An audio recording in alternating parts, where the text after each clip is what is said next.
একদিন সানাফ ঘুম থেকে উঠে বলল, আমি দাঁত ব্রাশ করব না। মাম্মাম হেসে বললেন, তাহলে দেখো এক জাদুর টুথব্রাশ। সানাফের হাতে এলো এক রঙিন জাদুর টুথব্রাশ।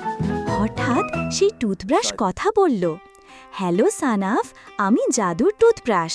দাঁত পরিষ্কার না করলে দাঁতে দুষ্টু পোকারা আক্রমণ করে। সানাফ খুশি হয়ে ব্রাশ করতে লাগলো, নাচতে নাচতে, হাসতে হাসতে।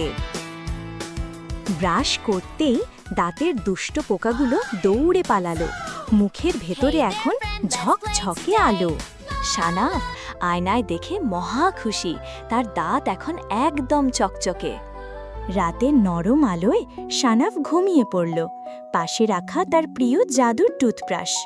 মৃদু কণ্ঠে টুথব্রাশ ফিসফিস করে বলল, শুভরাত্রি সানাফ, দেখা হবে আবার কাল সকালে। সকাল আর রাতে দাঁত ব্রাশ করো, ঠিক সানাফের মতো।